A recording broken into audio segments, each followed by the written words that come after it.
20,000 British personnel were involved in the testing of atomic and hydrogen bombs during the 1950s and 60s. Well, now some of those who were negatively affected by the tests are urging the government to recognise their sacrifice. Well, I'm joined now by Operation Grapple veteran John Morris, as well as the son of a Maralinga veteran, Steve Pearce. A very good morning to both of you. Really good to have you on the programme this morning. John Morris, first of all, tell us a little bit about your experience back in the 50s and 60s. I understand that you witnessed 5 nuclear explosions. Is that right? Talk us through what happened to you. Basically, I was a conscript, having done my national service. I was ordered to go to Christmas Island.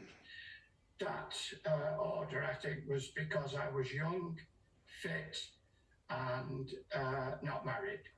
And as you would suggest, the mere fact Christmas Island nuclear experiments proves that we were guinea pigs in relation to the British country, well, England having its nuclear deterrent. I was there for the bombs, and the first 4 bombs were all different experimental elements. One dropped from a balloon, one dropped from a tower, a couple dropped from a balloon again, and the last one was 20 miles away. And we were ordered to sit with a pair of shorts, a shirt, and some sunglasses on.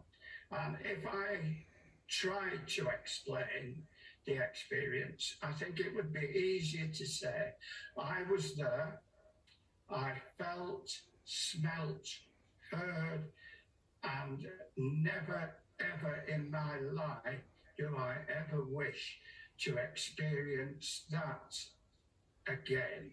It was horrendous. I was there, the blast went off, and I don't know if ever you've opened a cupboard, an oven door when you've been cooking on a very high heat.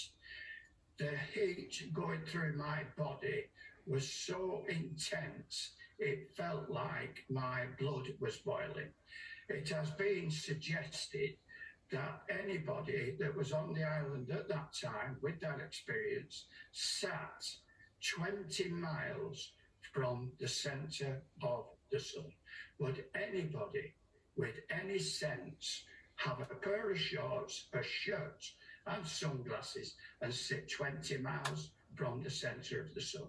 I was... Yeah, OK. I'm so sorry, John, to interrupt you, because you're painting a very vivid picture, but we're a bit short of time, and I do want to bring Steve in as well. Sorry. Because no, don't apologise at all. It's all so interesting. I wish we had longer. But Steve, if I can turn to you as well, because I think your father was in control of the airfield in South Australia, where about 600 experiments, I think, were carried out, and you feel that had an effect on you physically? Yeah, absolutely. I like 20% of descendants was born with birth defects.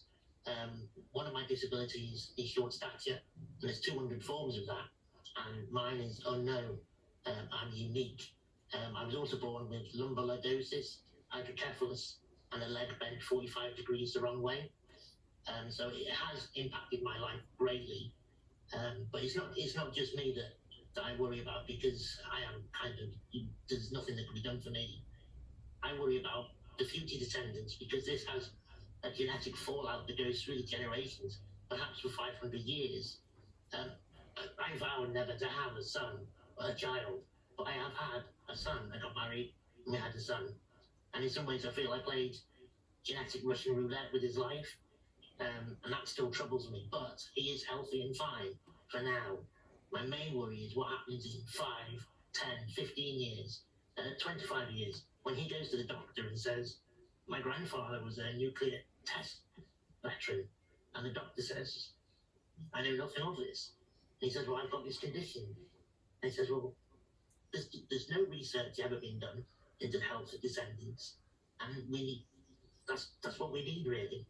OK, so you want research into it. And John, what else do you want? I know you went to see the Prime Minister last week. What else is it that you would like? I would like the education of our country. It's not known anyway. If you ask a vast majority of the British population anything about Christmas Island. Very, very few people are aware of it. We need it to be, the education is very, very important.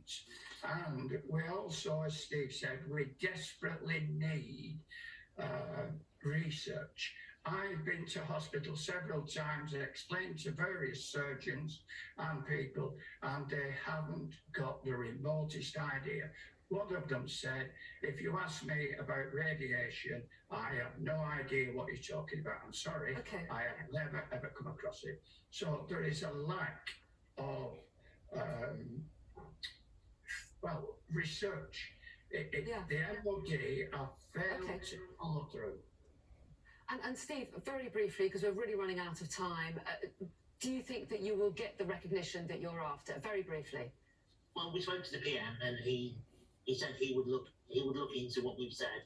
So at this point, we can only hold him as good as his word, and we are just awaiting to hear what he comes back to us with.